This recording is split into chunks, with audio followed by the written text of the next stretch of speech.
This is Katana. She's got my back. I would advise not getting killed by her. Her sword traps the souls of its victims. Twofold podcast.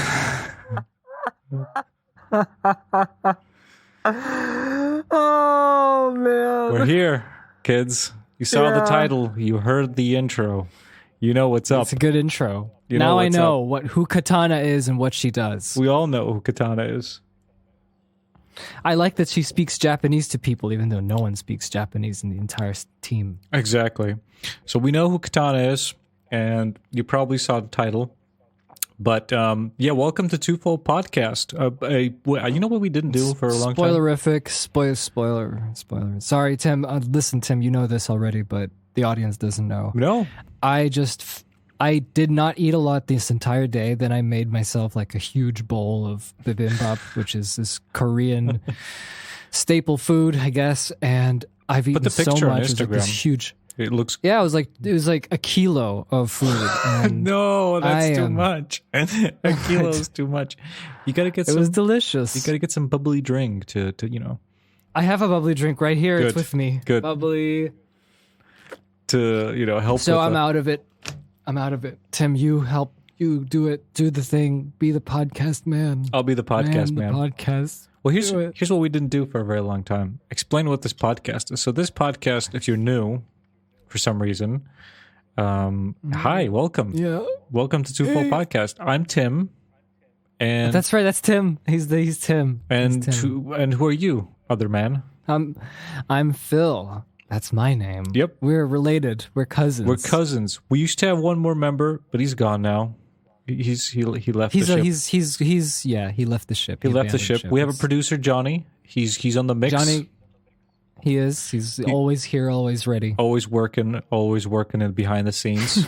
So that's great. And Twofold Podcast is a podcast where me and Phil compare a new movie that came out. That's me. With an old movie, just to learn about movie making, about our tastes, just, talk about movies. Talk about, and then we go off topic a lot, which is also great. So I think man, I'm tired. And then Phil eats a lot of Korean food and we don't get on topic. But anyway. Yeah. What do we watch?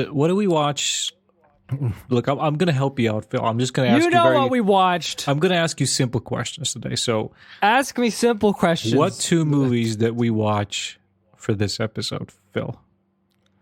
We watched Suicide Squad, directed by David Ayer, 2016. Then we watched The Suicide Squad, directed by James Gunn, 2021. Yes, that is true. And I usually bother you with trying to squeeze the synopsis out of you, but I'm gonna go easy on you. Please have mercy. I'll have mercy since the Korean food is still like jumping inside you. So, dude, my stomach feels like a brick. I'll transition from easy to hard questions. A giant cylindrical brick. just lodging on my rice paste on my pelvis inside you. Yeah. So okay. Yeah, okay. So we got Suicide Squad and The Suicide Squad. So it's not a Suicide Squad. It's The Suicide Squad. No Mickey Mouse business here. No Mickey Mouse stuff. Nothing. So Suicide Squad is a movie based in the DC Cinematic Universe. Oh yeah, the DC that DC Cinematic Universe, DCEU as they call it. DCEU as they call it. The Detective Comics European Union. Exactly. Not to be confused with that. That's a different thing. So, Superman dies, killed by Batman. So the killed government by Batman. Killed by Batman. Sure, let's go with that. Let's go. Yeah. Batman kills Superman. And then a government lady says, who will protect us when Superman is dead? And another Superman comes and he is evil. So she takes a group of who's this other Superman? Villains. Tim? What are you talking about? No, the lady said if another Superman comes and he's evil, yeah. What are we gonna do? So we need That's Amanda Waller. Of our own. Yep. So she's like, I will make a team of criminals and villains with special abilities. Yeah, from prison. She's a government from prison. agent. Yeah, never. Yeah. So special abilities as well will include Joker's girlfriend in there for some reason. And they will be our Squad X, I think they call them, or something like that, Team X, and we'll put chips inside their throats that if they disobey, they'll explode, and they'll do our dirty biddings, government stuff, whatever we need to do. So as soon as she makes this super squad of criminals, one of her super squad members, a lady called Enchantress, it goes haywire. She resurrects her old ancient brother, and they start wreaking havoc on. Is this in Gotham or is this in Metropolis? Do you know? That beats me. I think in the movie they said I'm gonna go back to Gotham after the film ended. So after the so they're not in Gotham. So vanquished. Yeah. Big city, light beam in the sky. Light beam in the sky. The Enchantress and her brother are like doing evil things. And the government lady is trapped inside the city. So immediately she uses this newly formed X Squad. That made no sense at all. They manage to rescue her, but then immediately she gets captured again by the evil Enchantress lady, and they can't blow it up because she's like held in this hall. So the Chemical X team, they have to go and defeat the evil, and whatever. With the power of friendship, lady again. With the power of friendship, and they do such thing. They do, and they defeat. Especially Joker's girlfriend with a bat, she defeats. Yeah, they all have these. There's demon. For context, there's a dude who actually like can generate fire from his hands and just create like giant flamethrowers. Then there's a guy who can. We'll get to that. Really, we'll get to. Okay. We'll get to comparing. I just wanted heroes. to say. Then there's Harley Quinn. Yeah, that's Harley Quinn. We'll get to compare our magical squad. So and then a sequel / reboot / let's ignore the first movie, but incredible. We have to connect to it. Incredible. The Suicide Squad, directed by James Gunn. Years after, I guess the Suicide Squad is a successful venture in the government business. Even Superman's back, but it's still profitable to use these deadbeats. And the prisons are never going to be empty of those. So it's still going on. We one of the lady from the old movies back, the government lady, Amanda, as well as the squad leader, Rick Flag. He's back. He has no abilities. He's just from the government. He's leading things. Yeah. And then that's it, I think. And then Harley Quinn's back. The Joker's girlfriend's back. She's in the Suicide Squad again. And then a bunch of new heroes, and they go on another venture, an island somewhere of South America, to capture and find a secret government project and destroy it. That's a pretty simple plot. It's great. Pretty simple plot. That's their same thing again. If they don't do the bidding, their heads are blown up. If they do the bidding, they get like 10 years off their prison sentence. Which isn't much, considering many of them have like 4,000 lifetime sentences. Exactly. And through the power of friendship, they managed to do that as well. Mm-hmm. Wow. They defeat the evil and they become friends. Good friends. Good friends. Good for them. So this are the two Suicide Squads that we watched. The Suicide Squad now in theaters and like streaming and stuff. Mm-hmm. Right. Tim, So I find it interesting that we, like the first Suicide Squad was such a big topic. Do you remember that in 2016? I feel like we even talked about this on your old podcast. It seems like it, I mean, I've never fully seen it until now. You never what? No. I have specifically remember with talking to you guys that there's a scene in the first Suicide Squad movie that is the only scene that like makes sense and that has some kind of idea behind it and execution. The one in the bar. Yeah, they just talk about stuff. That's about it. I think you're right now that I mention it. I know that Frank's going to listen to this and he's going to be like, you guys, And I'm like, yeah, I know, Frank. I know. Yeah. I mean, it was interesting. I don't think I ever thought in my life that I'll ever watch this movie again. The original Suicide Squad. think I It's just did? like that probably never occurred in my mind that there'll be any scenario where I'll be watching this. And then I did. It was easier to watch for the second time. I was really worried. Really? But I think knowing. But have you knowing seen the plot- extended one? No, I don't know. Is it an extended one? There's Did an you watch the extended one? Yes, I watched because I haven't seen that one. No, I didn't know. So Tim, okay, the extended one has like some extra Joker scenes what's an extra Joker scene? where he and Harley, who isn't Harley yet, she's still the psychiatrist, and he takes her for a ride. Vroom vroom, and then she's Yeah. like, "Do you love me?" And then she's like, "What if I just shot you?" You know, like she's trying to get him to admit that he loves her. And then he stops the Oh. car and he's like, "No, I'm an idea. And I'm gonna." Oh, wait. Okay. All right. Okay. I think I saw the extended version as well. Yeah. And then So, yeah. you go on. Okay. That was, yeah, I was thinking, like, I don't remember much of this Harley Joker stuff being here, like all the flashbacks and stuff like that. I didn't know. I guess, yep. Okay. That makes sense now. Yes, that is the extended one with lots of extended juicy scenes that go nowhere really. That go nowhere. Just add. All right. So here's my plan how to tackle this business. Okay, Amanda Waller, tell us your plan.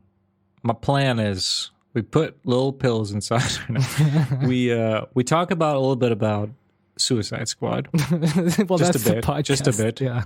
Because here's the thing, like, you know, what we're trying to do here is compare movies, and we're trying to have the conversation where we compare things instead of going one by one. Yeah, I don't want But to I do feel that like either. But I feel like Suicide Squad, like this is a perfect scenario where we can do that. We don't have to go one by one. But I feel like I was thinking, okay, let's compare Suicide Squad. What's a better Suicide Squad movie? But I feel like the first movie, it's like its own worst enemy. It's not that it's like a bad Suicide Squad movie. It's also a bad movie. Like It's not very fun to watch. No, there's nothing that happens like that. there's When I lots say of- that, Tim, just a second. I just want to. Yeah. I notice I say that a lot, and then every time I say it, not a lot happens. That's always a layered statement from me, and I never explain it because I don't like it when I say not a lot happens. It's not true technically, but there's something about saying not a lot happens, and in this case, if you peel off that layer. You get me saying that none of the sequences of events connect in a way that makes you emotionally follow the journey of anybody. And even though there are those in the surface level, they're so cliched and unengaging that you just don't follow it anyway. You know what I mean? I know. I mean, I would completely agree. This movie is like Will Smith, his daughter. but even if you try to think back to it, it's like it's walking down the street. The movie.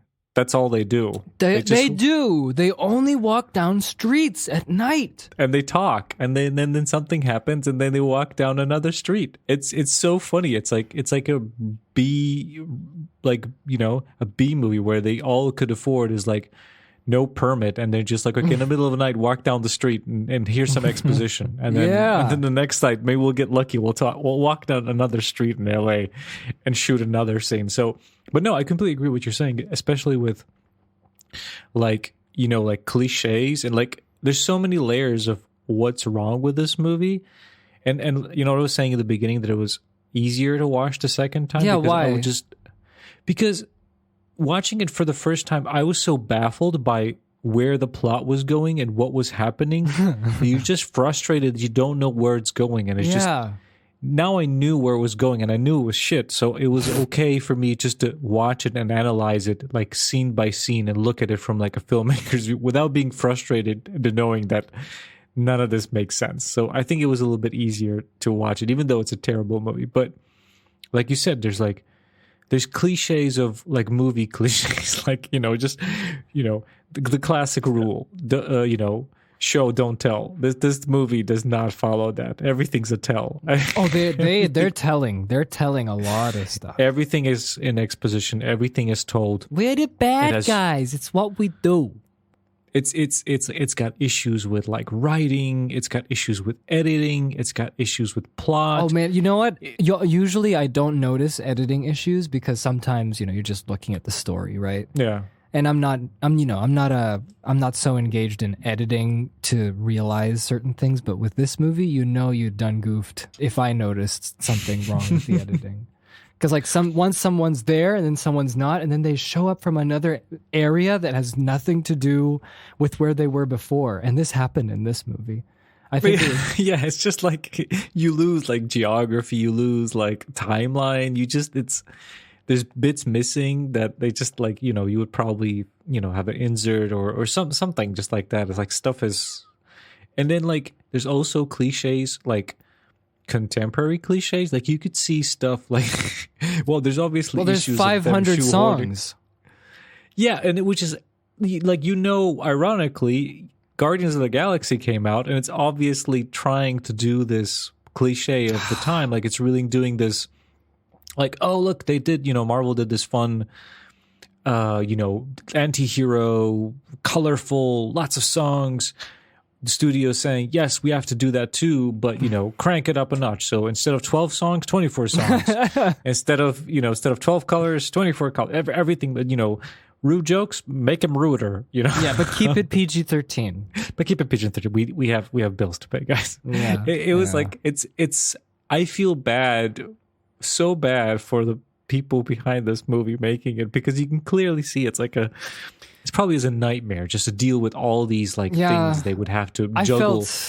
I felt like David Ayer, the director, I've heard this like for years that he didn't make his own, like he didn't get final cut for this movie. They apparently the studio just ruined it for him. They didn't let him do what he wanted. It feels like we have to have this, we have to have that. Dude. Like the stories of like them photoshopping the shorts to make shorter for Harley Quinn, so her ass is sticking out. Oh, jeez, what?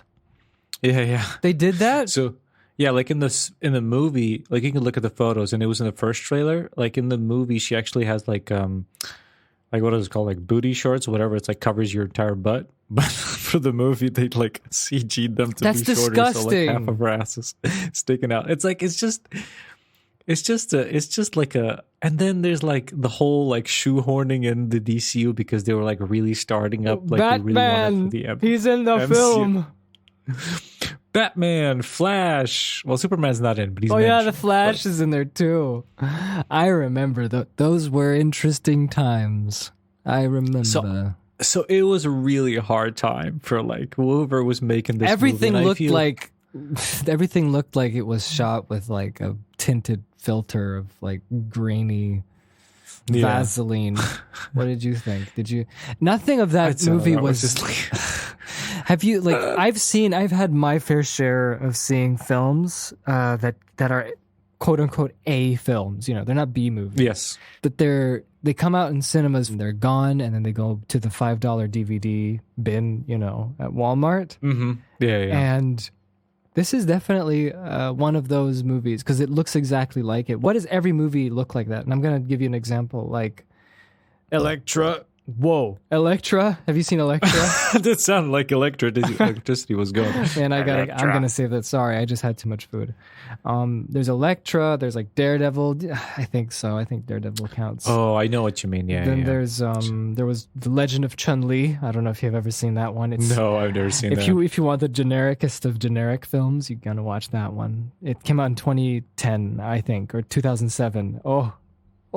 It's okay. It's like the perfect boilerplate. You know what I mean? It's the perfect. Oh, just everything. Yeah, just put the template on the page. It's what every studio wishes a movie would be because they think it's going to be successful. Yeah, done deal. And it's going to work. And then there's also Tekken, the movie. They made a Tekken movie, and Jake they and made I. A Tekken movie. Yeah. Jake and I and our friend like Aaron, an A production. Yeah, I mean, like when we say A, it comes out. It's there in February, and it's gone, but it's so forgettable. We watched it, we laughed at it, but it wasn't like it's not like those charming movies that are made for like low budgets in the 80s, you know what I mean, that you can laugh at. Yeah, because you like can laugh at Samurai it because, Cop or something, it's it's incompetent. it's but just in between. it's It's fun just in the and middle. competent. It's just like Suicide Squad. So so before we start comparing, let me say I don't know Hunka. if I have any positive to say things. I think the design of El Diablo, like when he's like dude, and then when he goes into his like Diablo mode, I think that was pretty good. Oh no, he turns into a giant flaming monster guy to fight the other flaming monster guy. Yeah, I hate these things. That was okay. I mean, he was like, look at my full force. I mean, if I have to pick any positives, and then there's also that bar scene, and then when Rick Flag comes in, he's like, okay, I'm smashing my phone, y'all free, and then Boomerang runs away. Like that was like okay. That was Captain Boomerang. Captain Boomerang, and then the rest is garbage. Like let's talk about the romance between Rick Flag and the Is there a romance, Tim? I just saw shots of them saying "I love you."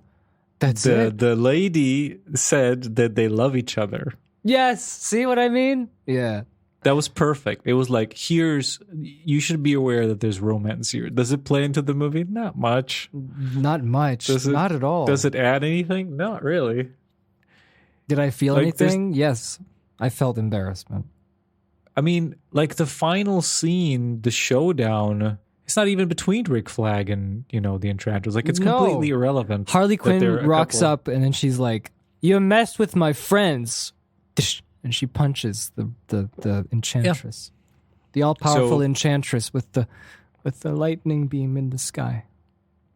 Absolutely pointless. There's the scheme of Joker freeing Harley Quinn. He fails, and it makes no sense, and it doesn't affect the plot whatsoever. It just happens. A lot of things happen in this movie, and yet nothing happens in the end. What have we gained after we've seen it? Yeah. Tim, this what have was we also gained? at a point where the agent was really trying to make Cara Delevingne's film. What's it called? Like, Cara Delevingne, the actress who plays Enchantress. Yeah, she's like a model, right? Yeah, and I think at that point they're really trying hard to make like a movie career out of her. That went well. She sucks in this movie. I'm sorry. Her dancing and wiggling. Wiggling. I love it. Galadriel like lines. You don't have the balls. You don't have the balls. I was interested because I don't know her name, but I've seen her in this, and then I've seen her in the trailers of. Is it still the most expensive independent movie ever? For the movies. Well, no, which trailer, like for the. Oh, what's his name? The guy who made Leon the Professional. Yeah. The Fifth Element. What was it called? Something City of 1,000 Planets or something. Valerian. Valerian. Yeah, so it's like that. That's like the biggest budget of an independent movie ever. Yeah, I mean, like the comic is legendary. Like I remember, right? Like my brother reading it like in the 70s back. It was like it's amazing. He was looking it up, and it's like it's a French science fiction comic, and it's like really like a classic thing. But the problem is like me and my wife started watching that movie, and the chemistry is so off between Cara Delevingne and whatever the male counterpart, like the two main stars. Yeah. It was so Harry off Osborn and from awkward. Harry from Osborn, Amazing Spider-Man exactly. 2. It was so off. We turned it off after 10 minutes. It was that we awkward. Couldn't handle it. Wow. Like I could not even go through the movie. It was strange. There was supposed to be like these, I don't know, boyfriend, girlfriend, or whatever. It's just weird. Doesn't that kind of make you wonder about when you give a director, like, I'm assuming, what's his name? Who's the director's name? Luc Besson. Luc Besson. Luc Besson. The pedophile. That's right. Very disgusting. And true. Like, what does it mean to give someone? I'm assuming that Luc Besson had like autonomy about what movie he wanted to make because it's an independent Yeah. film, and I don't believe that all the investors had much. I don't know if they had a say. I don't know how this stuff No, works. I think it's pretty much his like vision, whatever. Yeah. I mean, you know, like he's not Terry Gilliam. Terry Gilliam is an independent filmmaker, yet like he gets the saddest, destroyed by his financiers. Such a sad Gilliam. story. That's Terry. That's just Terry Gilliam, man. That's just an exception. Yeah, I think Luc Besson probably had like, you know, go Luc, make your movie. Yeah. So there's Make it something. beautiful. Well, that's what I'm wondering. Like, I always feel like people always talk about how let the filmmaker do what they want. But then there comes a point where if you're making a movie like Valerian and you're doing what you want, it doesn't turn out great sometimes, you know? I think, I mean, you know, like I am for that you should be able to do it, you know? Me too. Do you think I'm not? Tim? No, I know. I mean, some people are like, you know. I want it my way, Tim. My way. I mean, like, it really depends, like, from the director to director. Some That's what I wanted to say. Are auteurs, and if they, you know, like someone like, I couldn't remember his last name. I couldn't remember his name last time, and I can't remember his name now. I feel so ashamed. The guy who did all those movies, including Grand Hotel Budapest. What is his name? No. Wes Anderson. You know, that guy makes the movie he wants to make. So does the Coen brothers. Nobody says anything to Coen brothers. Did you hear the Coen brothers stopped? They said that they're not going to make movies together anymore. Oh, like, good for them. I know one of them is making a movie by himself, a Shakespeare thing. Oh, cool. But either way, like, you know, there's auteurs who can do that. Then there's people who are collaborators. You know, who a director whose best work is when they just kind of like, you know, they're in between. They're, you know, they're the glue between all these people who, you know, writers and everyone. They just kind of make it happen. You know, they bring out the best of their crew. I don't know, you know, like it's. I think you're right. It depends on the director. I think it depends on the individual. That's why I don't like it when people boil down sentences. I don't like it when I say that because I know that I boil down sentences a lot throughout the history of us talking about podcasts, but I don't mean it that way. What am I doing here, Tim? Never mind. Save me from this. What is happening? I don't know where you're going with this. I don't know. What did you want to boil down? Nothing. I just said what's boiling? You know, when you look at it's embarrassing, but you look at you look at YouTube comments and there's just say, see, this is why movie makers just have to make the movie they want to make, and it's like used simple. Or it's the other way around. It's like if somebody if told only the George studio. Lucas, there you go, and the Phantom Menace to you know knock it off, he probably a better movie. Sure, probably, but the you know like it's movies are an art form as well as a business, and I say you know it's really up to the director and who's financing to agree on the terms of how much is it a business and how much of it is an art. You know, if the director wants to do their vision and not no one middle with it, they can do it. If it sucks, it sucks. You know, they get to do it. That's right. I don't want to talk too much about this, but like, I think we both know, like, one of the most famous film studio presidents. His name was Alan Ladd Jr. He was president of 20th Century Fox, and without him, they wouldn't have had Alien. They wouldn't have had Star Wars. They wouldn't have had. He actually helped make Blade Runner. So nice. Yeah, he's someone who feels like he knew what was going on with them, like who understood the movie when he was doing the green light or not, and all the other like. I just know Star Wars. Famously, I know Star Wars. That everyone was that the guy who's still in charge when they made Die Hard? Yeah, probably. Okay, I wouldn't be surprised. It might be even that, but like he's one of those guys who, like, famously, I only know because of Star Wars because I have that book and I read it.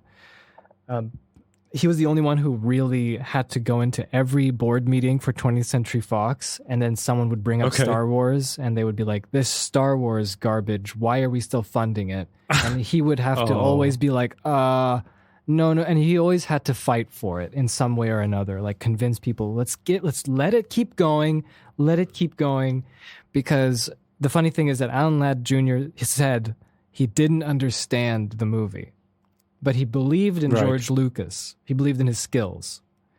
Mm-hmm. And I feel like those kinds of people are so rare. I mean, what do you think? Because I feel like if you believe in the person and what they can do and let them do what they are doing, not necessarily the project, but letting them try something, and take a risk. Don't you think that in David Ayer's case, who wasn't able to make Suicide Squad the way he wanted to, because we needed more songs and we needed it to be edited by a trailer house, I think. Do you remember that? Yeah. Oh man, yeah, I remember that. That explains a lot. It's pretty bad, like so many cuts. It's just ridiculous. But no, for me, it's a little bit hard to say that because I don't aspire or see myself being the other side of that chair, being the one whose decision, the finance decision, it is about, and it's whether going safe and managing or saying, okay, I trust this person and I will let them make the mistake, a $100 million mistake. And just see but how it didn't happens. Turn into a mistake, I mean, in Star Wars. I know, but case. at that point, when you're making it, you have no idea. No. And anyone who's saying it, you either believe it, like we saw it, and your personal taste tells you this is going to be great, or you think whatever experiences you had that you have a hunch that's saying, okay, I've seen this before, this is probably going to be a good thing, or you just like the person, or like you said, you trust George Lucas with you think it's a creative person, but in the end, it's your decision, so it's your business risk, Yeah. You're the one responsible for the company instead of like a director who's responsibility for basically just their career, That's if they make a bad movie and doesn't make a lot of money, their career's over, but that doesn't mean the company's going to go down. The person, saying the money. So I don't know what I would do in that situation. I would like to think I would be the person who says, you know what, I'll let you make that mistake, I'll trust you. Now that you brought that scenario up, think of that Tim Myersky comes in. He's one of the top executives at Warner Brothers, specifically running, like working together to run the DCEU. Yeah. And Suicide Squad is on the menu every day. You go into the office. There's all these people in suits. Some of them don't even know about what movie is being made, what the comic is or anything. Not that they have to know, but it's just that's how it is. And then you're coming in every day, and they're asking about this film. Yeah, we know Batman, Superman. What is the Suicide Squad junk? Yeah, what are they like? What's David Ayer doing on the set, Tim? What's he doing? So I'll go like, listen, guys, listen to me. Did you guys watch the animated series Batman we did 20 years ago? There's this character, Harley Quinn. Everyone loves it. Kevin Smith even named his own daughter Harley Quinn. People are gonna love it. It doesn't matter. We'll get the trailer people to edit it.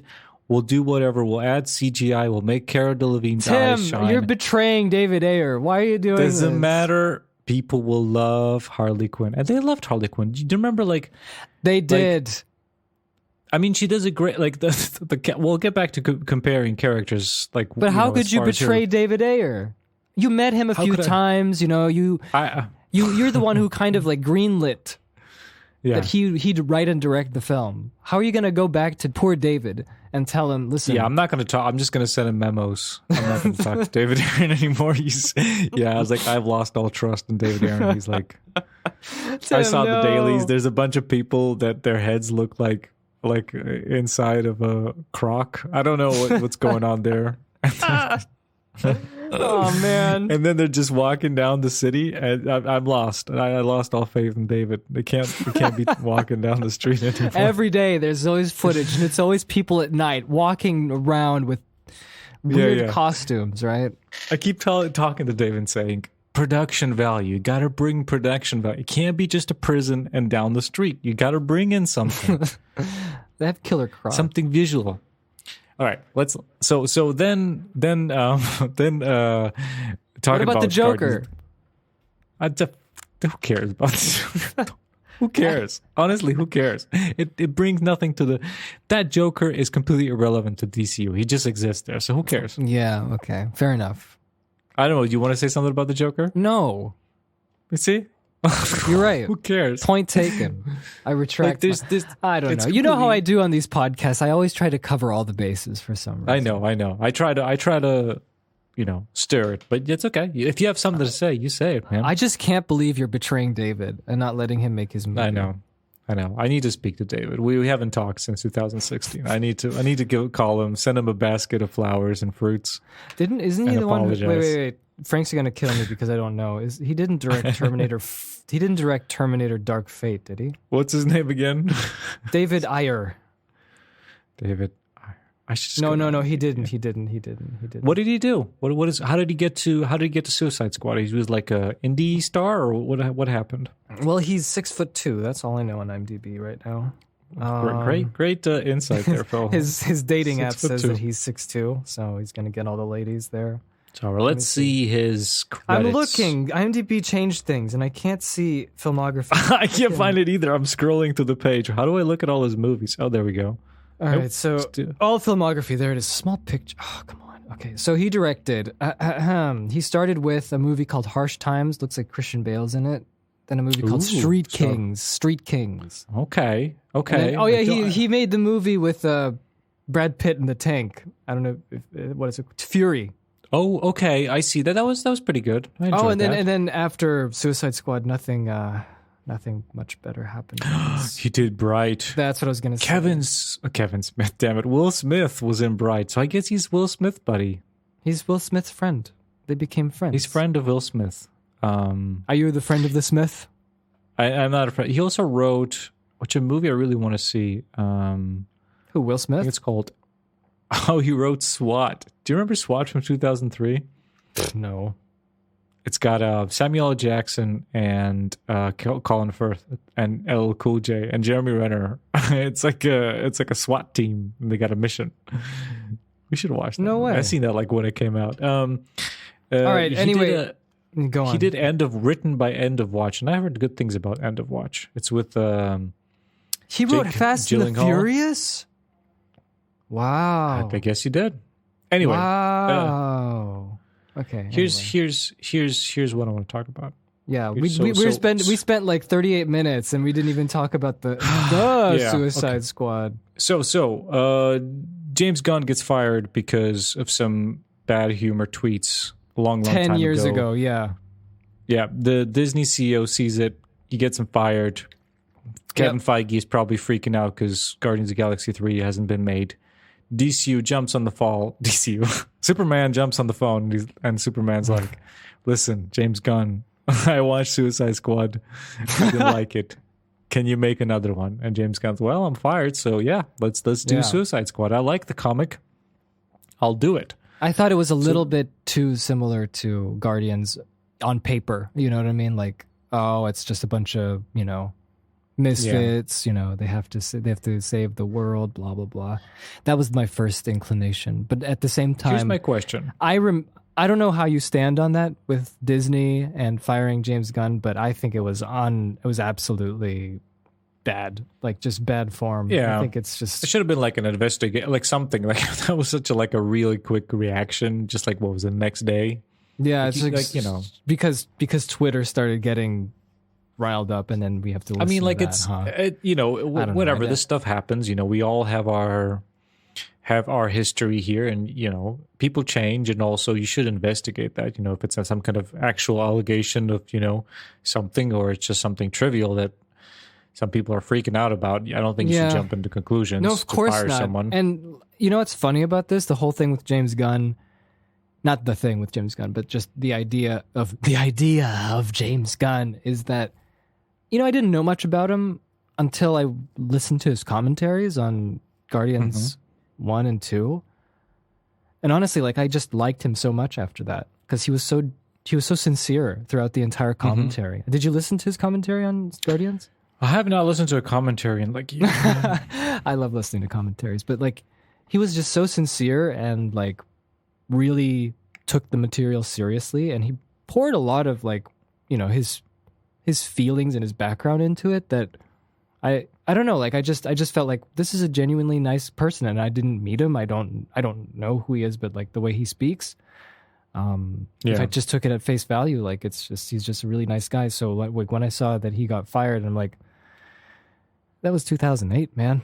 That was the time of edgy jokes. They weren't good. I'm not defending those jokes, but I'm just saying. No. They're bad jokes. And if you really wanted to fire him, I think you can fire someone, for someone like that's your choice. You're the company. If you want someone not to represent you look, anymore, I'm not the police. I'm not the culture police. You can do what you want, but it's still kind of just like, it just feels like, it feels like, we got to save face here. We don't want Disney associated with anything, especially when people on Twitter are making a fuss about it. We got to do something. I agree. It's definitely a harsh decision, just to jump into that conclusion immediately. So it probably would have saved himself some time and have Guardians probably released a lot sooner than now, having to wait for him to finish this movie. And I really liked it when all the actors came up and they were just like, "Hey, that's not cool." Remember that? Like a lot of them. Cool Disney. You remember that? Like Dave Bautista and like everybody. Dave Bautista and I love it. Dave Bautista and everybody. It's going to be funny if it just turns out it was just Dave Bautista and nobody else stood up for him. But it's Dave Bautista and everybody. Every single actor in Hollywood I'm finally right then. I'm finally not. So let's compare these two movies. So I want to compare. So we talked about like the Guardians. The Suicide Squad 1 is just a bad movie. Yeah, from that standpoint, I don't think I have a lot to say about the new one. I think as far as movie making, I think it's a big improvement. It's a huge improvement. Yeah, it's a big improvement. So you can't really go like, oh, I was confused because of editing or the plot was not leading anywhere. So I think that those kind of comments, I think what I wanted to ask about you is like watching this movie, the James Gunn movie, I think there was a lot of freedom as far as like storytelling, like the moving of the timeline, kind of not, it wasn't linear. And I also felt the cinematography was very free. Like, yes, it didn't follow a specific look. Like it really changed, like even like lenses and cameras. Like there's like the scenes with when Harley Quinn is captured by that like dictator dude. Like it feels like a Spanish telenovela, how like stuff is framed and it just looks different. Like every shot looked kind of different. And it was interesting to me. Like I was wondering, what did you think of that? When you tell me about this, all I can think of is it looked more easy on the eyes than the first, than Suicide Squad 1, which is like flat pancake teal, That's orange. True. Darkness everywhere. I couldn't tell what was going on. This was like pleasant. It was nice and like I don't know about like the telenovela stuff. I don't watch that many telenovelas to. Oh no, it's just like they're like different. Like a different scene would have a different look. Like how the how it looked, how the camera was framed. Like the slow motion. It was kind of like just free. It was interesting to see that. Like it didn't matter. Nobody was like, okay, hey, we got to make it consistent. This and that. It was like But it still was consistent. Like yeah, I would say overall, I liked it. I liked that there weren't so many big close-ups. I think all the close-ups were done with wide angles most of the time. Yes, everything was done with a short lens, as they would say. It was nice. I don't know what else to say about it. It looks so much better than the first one. Yeah, that's true. Especially the walking down the street is really minimized in this one. Oh man, so I think that's a big improvement. But even if the walking down the street in the new one was a little, was it just like referencing Guardians of the Galaxy there? I thought that was a little bit. Come on, the slow mo walking towards the camera. Slow mo walking, yeah, for the camera. But you gotta get a team up. You gotta slow mo walk down for the camera. Yeah. So the Guardian. The Suicide Squad. Yeah. The Suicide Squad started with Michael Rooker. Did you? Because I didn't know anything about the movie, so I thought Michael Rooker was going to be kind of like the character that we see everything through, and then that whole kind of set up that way. Yeah. The whole beginning was a totally different team with Harley Quinn and Boomerang Boy. They go to the island and then they all die. Then they all get die. shot.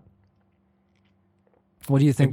Brutal, and then you realize it's an R-rated movie because everyone gets brutally graphically. I was happy annihilate to it. have that back. You know, James Gunn. How many movies from James Gunn did you see? Guardians. I don't think I've ever seen another movie. From Me James either. Gunn. Me either. But he wrote. What did he write? He wrote a bunch of stuff. Like he was involved in quite a few things on the writing sector. But he actually, he came from Yeah, the Twitter same. jokes. He came from the same. I heard it made a really big impact on his career. Yeah. The writing he did.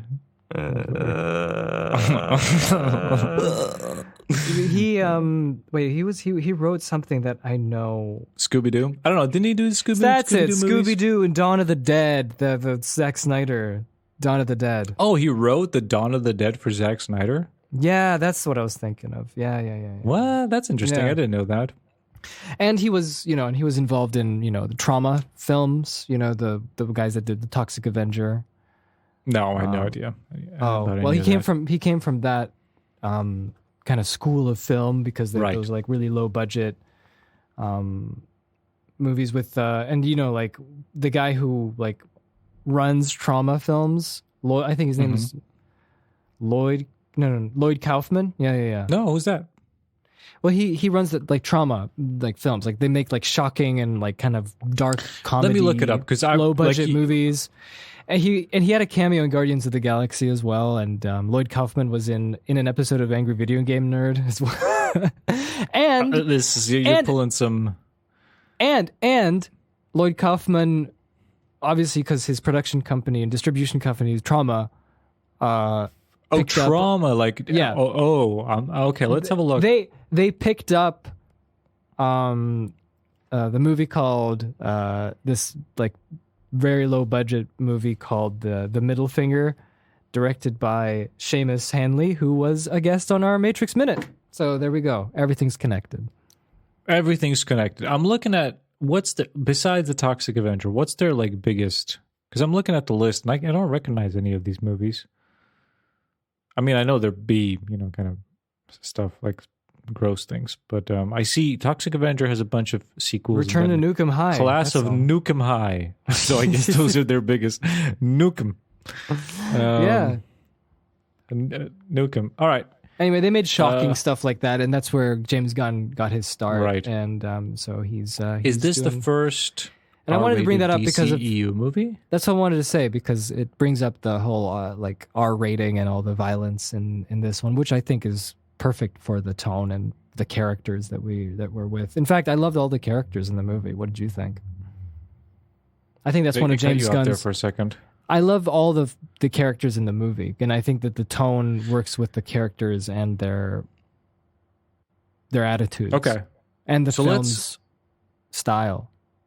Yeah, so let's do an official comparison of our characters. I was actually able to pair them up with like a counterpart from the first and the second movie. So let's start off with the reoccurring characters. We're gonna skip the government Joker's lady, girlfriend. like, who cares? Oh, so let's go to Flag versus Flag. Rick Flag versus Rick Flag from the second movie. Any improvement to Rick Flag, do you think? I mean, the girlfriend is gone. He's just a little nicer. He just understands the team better now. You know what I'm glad you know what I was thinking when I was watching the Suicide Squad? I was laughing because I remembered something we talked about on a couple of podcasts ago, is that my complaint that all these new movies like 2010 and post, everyone's got this weird like army accuracy fetish when everyone's like decked up in like tactical gear and they're carrying their assault rifles like right next to their neck with the trigger finger. Oh yeah, right next to their acting, neck. I love that you actually remember that. Yeah, I know. Because like what happened to good old muscle men with one gun? Yeah, exactly. Everyone put the gun wears in the pants. You're right, Tim. Everyone wears like this custom tactical, well-fitting. Yeah. Armor, and it's just, and you know what, they wear it so much that I don't even notice it anymore. That was such a bad trope of like the 2016 squad. I was like so tired of it. All the army guys like decked up to they all have like scruffy beards and they all look realistic, and I'm like, We did that. I'm tired of it. Just put the gun in your pants and you're fine. And I'm glad Rick Flag turned from, decked out army guy to a little bit of gun in the pants. He just has a yellow t-shirt on. That's an improvement, Just put the yellow t-shirt on, put the gun in your pants, and we're good to go. So I think Rick Astley, it made him a little bit cool. Less of like, I guess he has some kind of role. So let's move on to the second. Yeah, he just turned out to like understand the team better. Yeah. He understands who these guys are. He's not such a stick up the ass kind of man that he was. Yeah, before. his role is a little bit more defined, and instead of like in the first one, where he's just like, sure, just have Rick there for exposition to tell about Katana. All right, so let's move on to the second reoccurring character, Harley Quinn. So Harley Quinn versus Harley Quinn. Obviously a lot less sexualized, which was a good thing, but there's no buts. There's no buts. Oh yeah, that's no. Like what I meant was that in the first one, Hot Topic, right? Hot Topic. Yeah. Look, that outfit was like, as sexualized and horrible it is, and it's like eye candy for people watching that movie. That stupid outfit was like the Halloween costume for the next 3 years. So yeah, it was. They were successable with that in their horrid ways. I mean, like, this is what all the teenage, like the Harley Quinn in the first movie is just like what all 14-year-old emo kids. Dude. I don't want to say emo kids. That's so 2008, but you know what I mean. Like, yeah, so that's what they write in their fan fictions, But no, but she was braver than him. Stupid design was so successful. A month ago, my sister was visiting, and one of her daughters, I think she's like 12 or 13, she had a T-shirt on. It was like a long sleeve shirt, and it was wrecking my brain that shirt looked familiar, and I was like, "What the hell is this?" And then all of a sudden, it dawned on me, it's the Harley Quinn shirt from this movie. It didn't say. It had a different tagline. It said something like, "I'm not your problem," or something like that. But it was the red sleeves with that font and everything. That was like, whoa. I was like, this is still like being influenced. Like, and she just probably bought it in a normal. I don't believe store. this. I hate this. But anyway, so they made a killing Harley, with it. But it's you know what I mean? Like, I know exactly that. Like, I know that connection. I understand that fascination when you're that age. I understand it. No, but she had no idea what it was. I told hell. her, and she was like, "What? What the hell is Harley Quinn?" I showed her a picture, and she was like, "What? This is what I'm wearing?" I'm like, "That's hilarious." It's like, yeah, okay. She's a kid. The 2016 is like years ago to her. I know. 2016 is going to be 8 years in a couple of months, man. Do you understand this? I don't think it's sorry, be 6 8. years. Yeah, that's not how math works. 6 years ago, Tim. 6 years. 6 years before to a 12-year-old is like ancient times. It's I know. Medieval times. I understand, but I don't mean her specifically. I mean, like, yeah, I know. People of that age group at the time, that's the kind of stuff they would eat up so much, and they did. Here's the thing: Harley versus Harley. Now, and I made the joke, like Joker's girlfriend, she has no special abilities.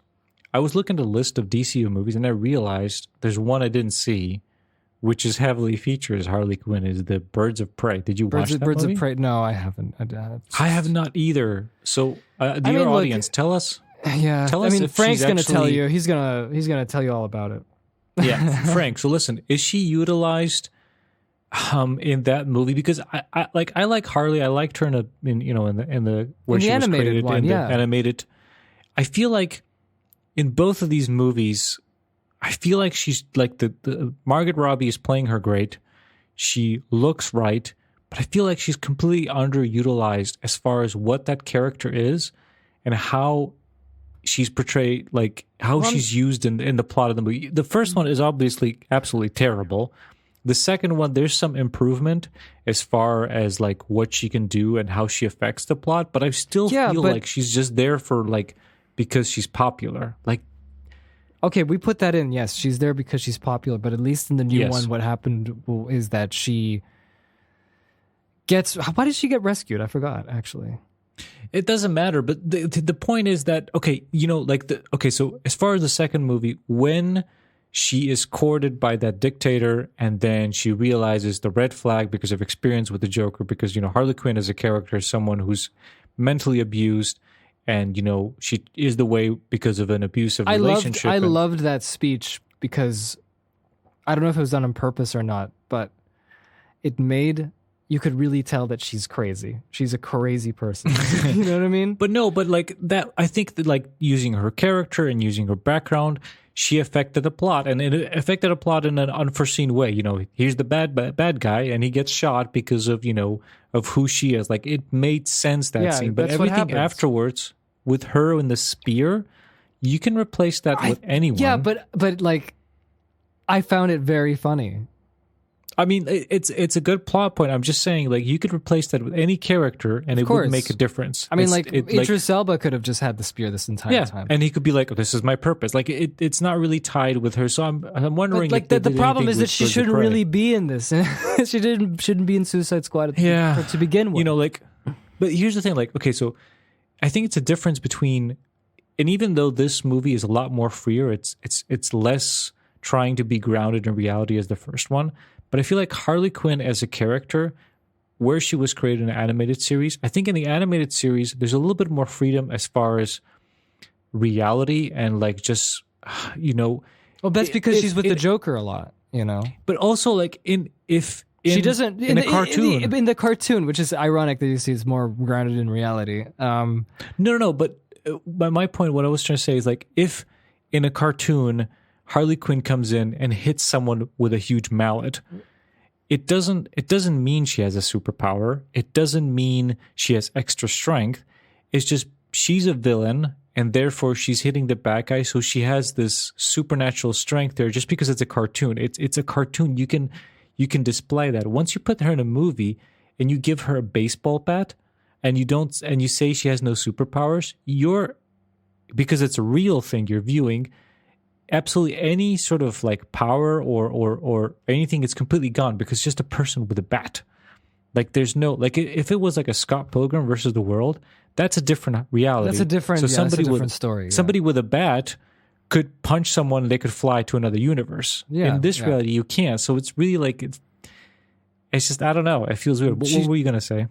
I think that Harley Quinn works most of the time is because she's that foil to the Joker. I think that's one of the biggest reasons why she was. I haven't, like, that's the thing. I'm looking at it in the context of the animated series because that's the only one I've seen. I haven't read any Harley comics or anything like that. Yeah. But I think there's ways. I don't know. Like, honestly, I don't know who Harley Quinn is since the animated Batman, because for me it's just been Harley Quinn. It's her connection with the Joker. She's always like a hench woman to the Joker a lot, and then when she breaks off of that, she does her own thing, but her own thing is based on everything that she is, as a human being, crazy person, and then I think that the stories revolve around what she is rather than put her into a team of people who can, who are half crocodile and spout fire out of their arms and have to take down a god. Yeah. So like it would be interesting if for some reason we didn't have Rick Flag, but for some reason Harley Quinn was given the leadership to this group of, like, at least she has given a purpose. She's not, what I mean? If she was like, okay, you're the leader of these supernatural, like, that would be a funny situation for a crazy person to be, that would make an interesting story. Instead of her being just part of this supernatural group without having any ability. Anyway, I mean, point is she's in there because she's popular. We can do that. And she's great. Also, but she's pretty funny in this movie. I like the I always like when there's like a continuing kind of trope in a sequel where some character does something and it's only in that movie. And for Harley, it was forgetting everyone's names all the time, and it was fantastic. I love that. Yeah.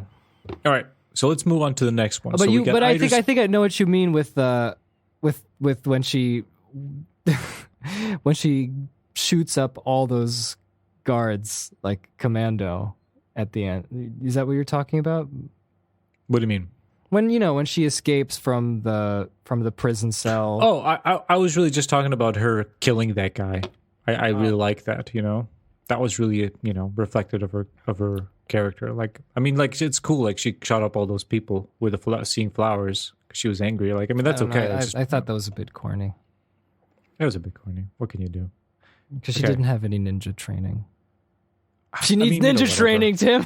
She needs ninja training. She knows how to like. Remember in the first movie, she's like made like her bed, and she's like doing the fly art, like hanging off of drapes. Oh yeah. Okay. I mean, they all had So, armor yeah. too. Honestly, like, never mind. Forget it. This is. Forget it.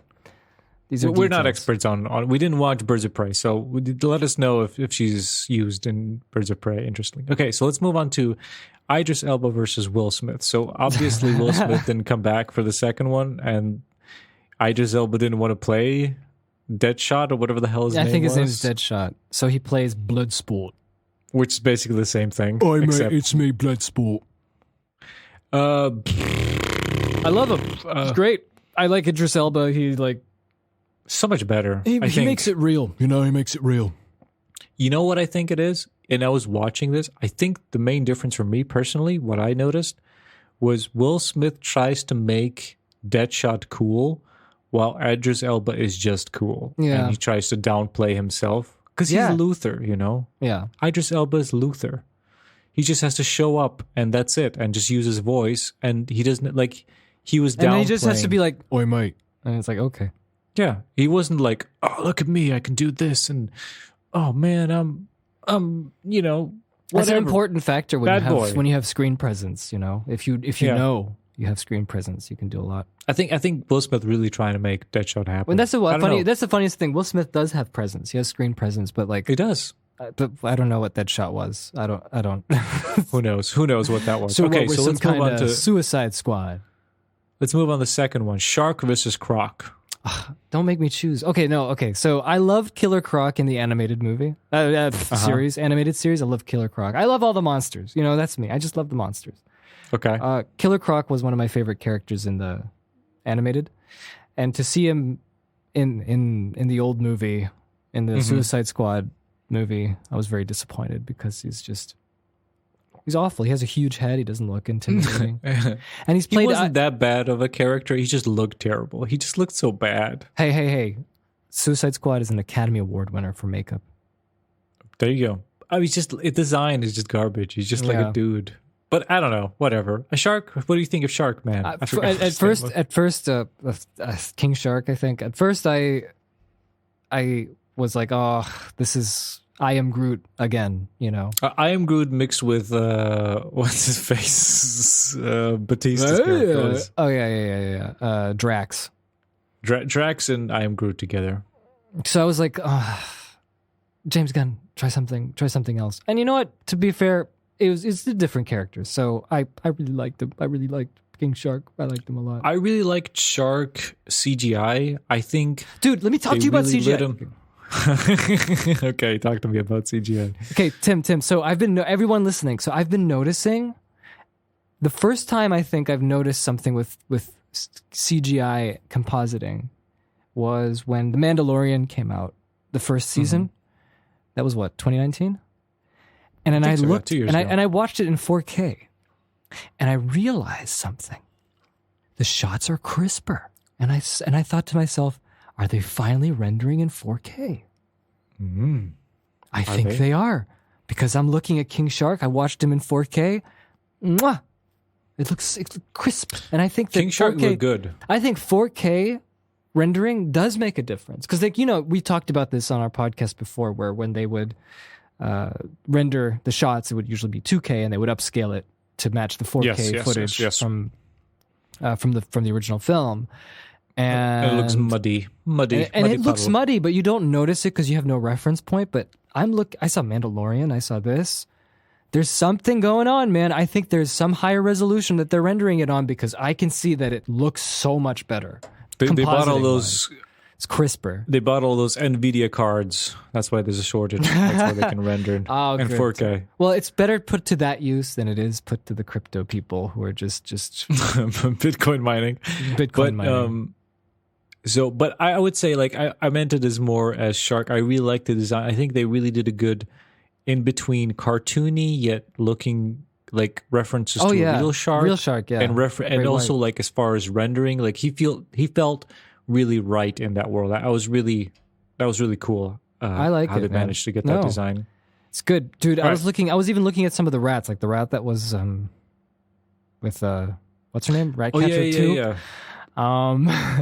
And I just was thinking to myself, look, man, the CG looks so good. The only thing that is now the problem is animation. It's the only thing that's missing to make it 100%. Don't you agree? Because like there's animation now. I talked about this with Jake like 6 years ago on our old podcast. I was just like, the human experience, the human error is now the only thing missing between making it look real and not, I think. I mean, if you even look at, all the garbage bringing back to life Star Wars stuff, as soon as you look at a still image, looks all good. Yeah, Graphics looks great. yeah. It's all matching. As soon as they move for 2 seconds, it's all reality is broken. So Yeah. I love King gotta Shark, figure but like as a character, I love King Shark. I just don't know. My heart bleeds for monsters that are stupid and they just want friends, all right, so let's move on to this second, the other, one more comparison. So I paired these two up because they share reluctancy to talk about their past, reluctancy to use their power, and their power is so much more Projectile. powerful than everyone else. So we got Polka Dot Man versus Diablo. They're both actually pretty good. Diablo is the only good, like not good, but like the only character you can be like, oh, I see what they're doing with this guy.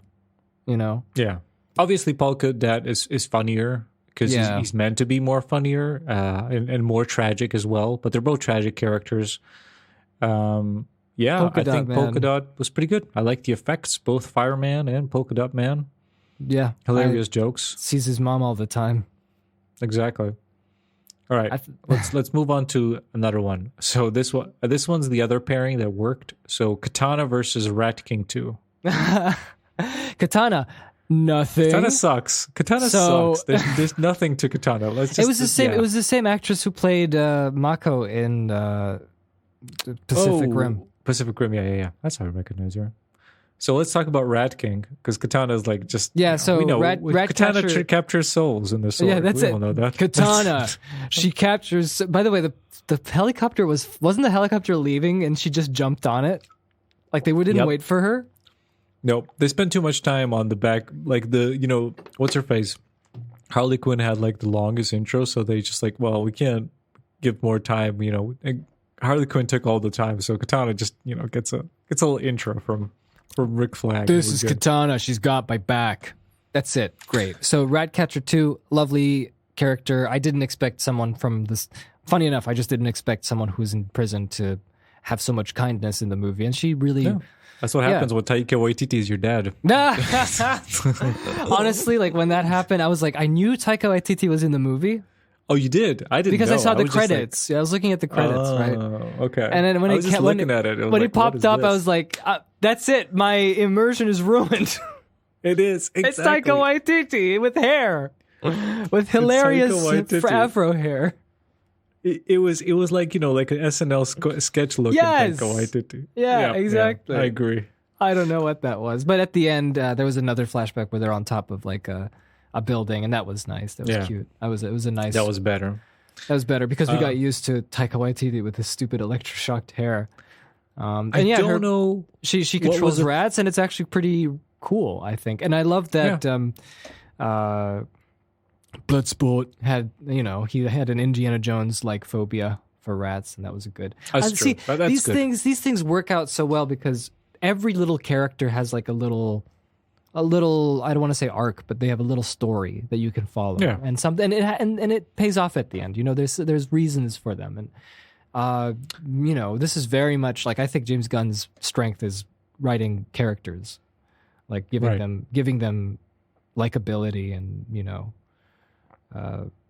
So last.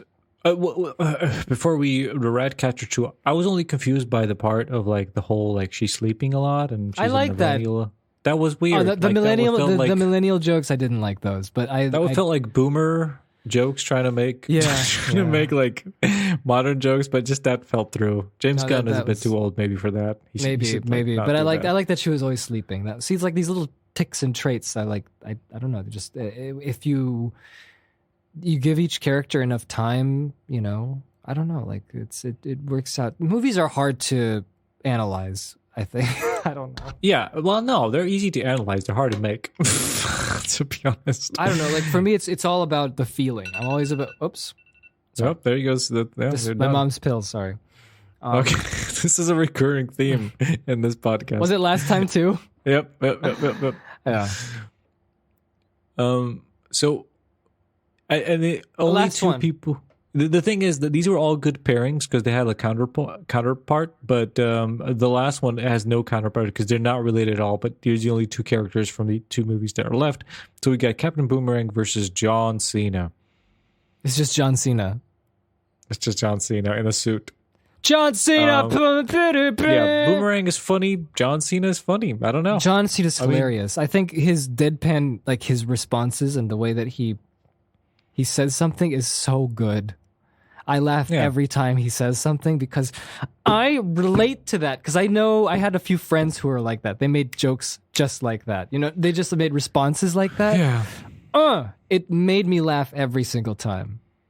It reminded me of a lot of people I know from my just life. Like people who like their dad will tell them something when they're age of 12 and they will just take that to their grave. They will say that as the holy truth. They will like not like question it whenever.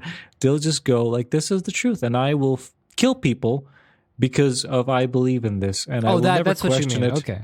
Yeah. And I will never, make jokes. This is just how it is. This is who I am. I wear the stupid helmet on my head and I will do this. And that's great. He's an insane person. He's a bad guy. That's why he's in prison. But the funny thing is that when he and he's like, I did nothing wrong. I did basically all my life. You misunderstand me. I did nothing wrong. yeah. And he says, I did nothing wrong. Yeah, this is all. This is. It's so funny. I mean, if Jacob's listening to this, he should probably watch the Suicide Squad. I don't know. I think he. I don't know. it's funny. I don't know. I think John Cena's Peacemaker in the movie, I think he wraps the movie very, very nicely, in my opinion. I think without him in the film, I don't know, it just feels like there's a piece missing there. It's just so funny. Yeah. So, before I ask you the final question. He's a double agent. Double agent. No, he's not a double agent. He's actually not. No. He's actually exactly who he is, and that's what's so funny about it. I mean, that's what he's told. He's not a double. He's not doing this for his own good. He was basically told to do this. The old lady is a double agent or whatever. She can't be a double agent. She's dealing on many levels. She's making sure she's covering all her. Yeah, but Bruce Wayne has got her covered. Remember, at the end, did you watch the post credits for the first Suicide Squad? No. There's a post. There's a post. Credits for the first. Bruce Wayne. Ben Affleck. Bruce Wayne is sitting there in the same dining room, the restaurant with Amanda Waller, and he's like, "Okay, I'll cover everything up. I'll cover up the entire incident if you give me the files." Really? And she's like, "Okay, here's the files," and she gives him the files, and he opens them.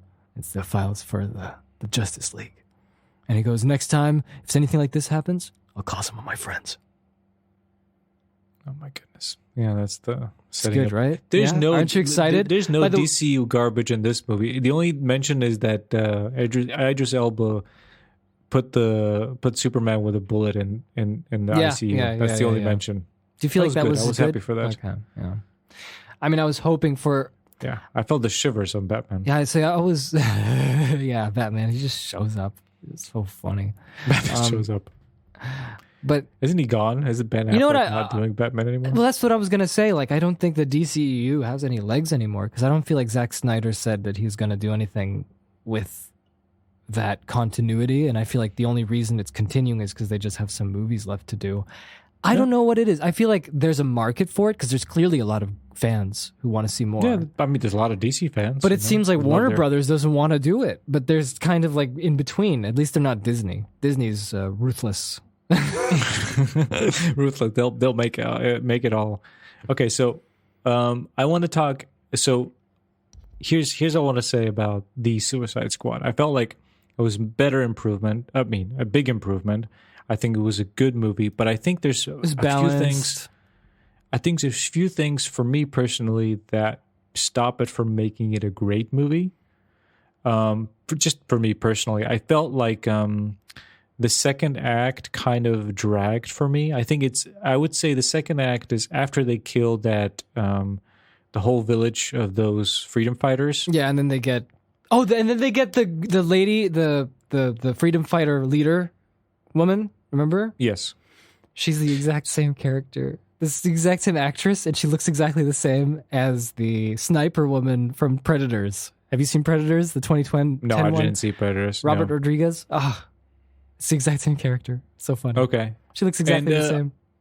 Up until they get to the secret facility with the bad guy with the starfish in there, I feel like that kind of dragged on with the whole scene at the bar because it didn't kind of lead anywhere, and they're just kind of walking and they're doing things. Yeah, and they're just having a good time. First, and it's very just linear, taking a long time. and I feel like it starts off really good of like killing the B squad with a couple of heroes from the previous movie, which kind of puts you in a sense of like, oh, no one's safe, so therefore you're kind of worrying about your characters, like, who's gonna die, but then they don't do anything with that until the end, so it kind of diminishes. That feeling diminishes. You're like, oh, okay, no, they're not gonna kill any of these characters. These are all sacred. So I'm like the second act. I would say if they make another movie, maybe think about the second act. There's a little bit of improvement there. And as far as like good stuff, it's funny you mentioned the second act because I'm trying to remember all the events that happened. All I can think of, ironically, is all the Harley Quinn stuff when she's like... Yeah, that's also second act, I would say. Like when they're rescuing her and they're setting up things. But everyone else, I don't remember what everyone else was doing. Peter Capaldi, he's like talking stuff. Not much going on there. I would say I really liked like the light color scheme, and I liked, they have really specific power sets that you understood, and I like the creative big bad. It wasn't a lightning beam, Yeah, it was a giant starfish. A giant starfish, and it had a color, and you understand how it functioned and how it moved. Like it was very enjoyable, like watching it. It didn't feel like the Wait, Snyder... I know why I have this spear. I thought that was so funny. But you can talk about the Suicide Squad, but I want to ask you. It's my last question. Best kill in the Suicide Squad. Oh, in your opinion? It's in the trailer, unfortunately. Okay, which one is it? It's the one where the shark rips this guy in half. Big fan of the ripping in half. Yeah, there's a lot of blood. No, I like the. No, it was slow motion, and I can't remember a time where I could. There was lightning those as well. Games. Lightning, and it's daytime. It was great. Yeah, and it was a shark man ripping a dude in half, and it was glorious. It's good times. What about you? My favorite best kill is when they're killing the innocent freedom fighters, and that was a good moment. Peacemaker just walking past a man sleeping and just repeatedly stabs him nonchalantly about 5 times. I just burst out laughing. And there's this really satisfying sound to it. It's just so bad. It's just so weird. Like, that was. I like that. That's realistic. That's something. I think that was horrible. That was amazing. Yeah. Okay. I also liked. It's funny. Like remember that CGI moment where, Bloodsport. I always say that with the accent. Bloodsport. The Idris Elba accent. Bloodsport. When he lands onto the platform where Peacemaker was about to kill, Ratcatcher 2. Was it set up that you think he's going to land on him? Was that the setup? Was that? Because I was always thinking, because Ratcatcher had this bond with Sylvester Stallone shark, and I thought that the shark was going to come and just eat him. Oh, that's what the shark is going to save. Yeah, Ratcatcher. But yeah, that too. But when he came in, they both shot at each other. Because they had that rivalry in the movie. I like This is what happens when you just make it hard to explain, but you make it right, and it feels great when you see both of them and they're like, oh, we're gonna shoot each other, aren't we? Yeah, we are gonna shoot each other, and then they it's like setup and payoff. Set it up. Like there's in the setup where movie. Yeah. In the original movie, there's lots of setup of Boomerang guy like having this weird a stuffed animal Oh, pony and fetish. and it goes nowhere. Goes nowhere. There's this whole setup of Joker trying to save Harley. It goes nowhere. Ricky Baker is a lover Ricky Baker. of the lady. No effect whatsoever. You know, but here, like, yeah, so it's satisfying when you know about something, and then when it's referenced again and it influences the plot, you're like, stop making it aha. so clinical, Tim.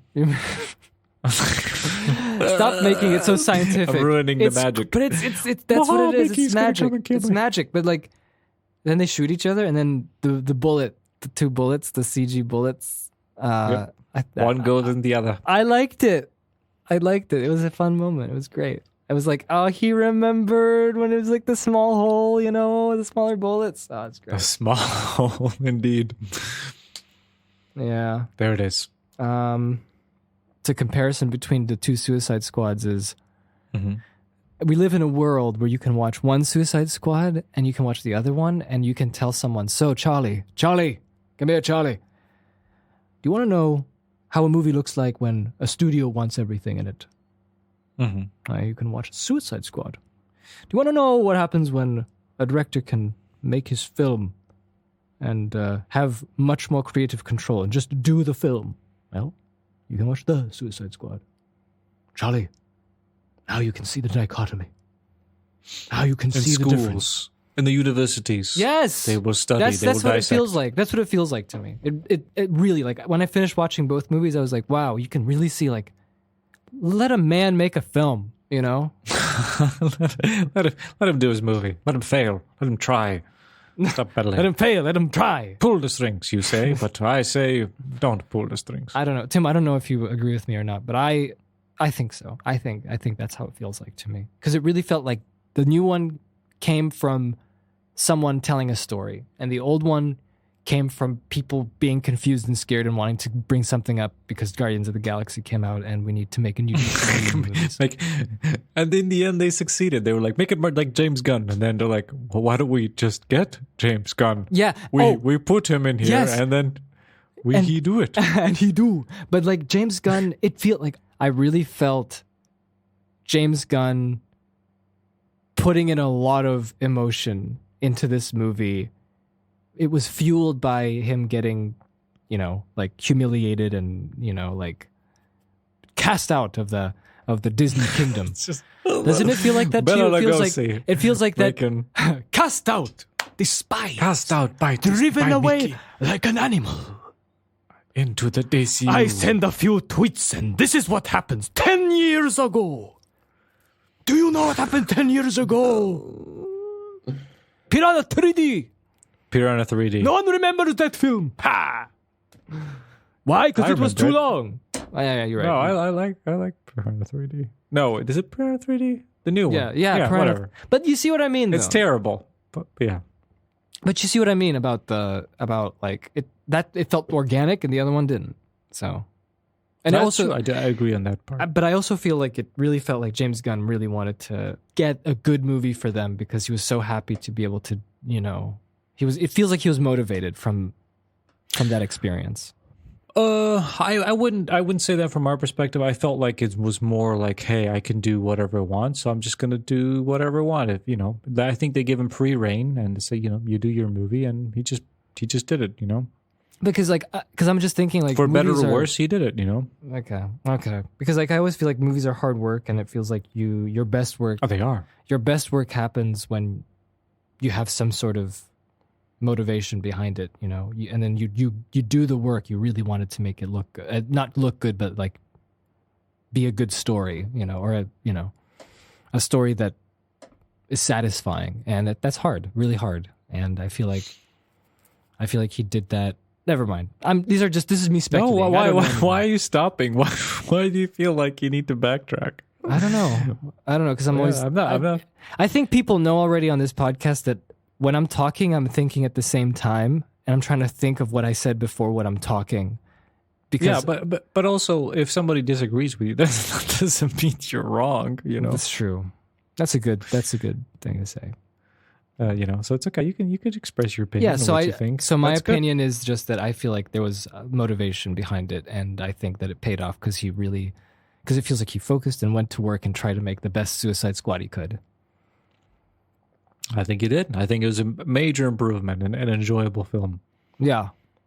I wish they would name it something else instead of. I hated that. I hated the title. Why didn't they just call it 2? Suicide Squad 2. Yeah. And it's perfect because it's another Suicide Squad. There's no The Suicide Squad. They could have called it another Suicide Squad. This isn't the Guardians of the Galaxy. You're not watching them form and then become this team. It's a Suicide Squad. They die, half of them. There is no The Suicide Squad. It's just a bunch of Suicide Squads. So there's no point of calling it The Suicide Squad. Just call it Suicide Squad 2. Yep, that's it. Perfect. Perfect. Put a number. It's perfect. Put a number in it. Yeah. Excuse me. Suicide Squad twofold. I drank all my fizzy drink. I drank all my fizzy drink. I think it's time to end. It's time to end. This is it. Well, there we go. There so now is. what, Tim? What now? What do we do? We wait another 2 weeks and then we do another one of these. Okay, that's it. I don't know. Is there anything else to talk about? Not really. I'm done. I'm sweating like a pig. Pigs don't sweat. Okay. Like the horses do, though. Horses sweat, which is interesting. Dogs don't sweat. No, they do not sweat. They sweat out of their tongues. That's why. Can you they imagine stick it dogs out and sweating? Yeah. Stinky. Very stinky. They run Okay. around chasing squirrels. All right, we're done. Tim? We're done. Well, this is it.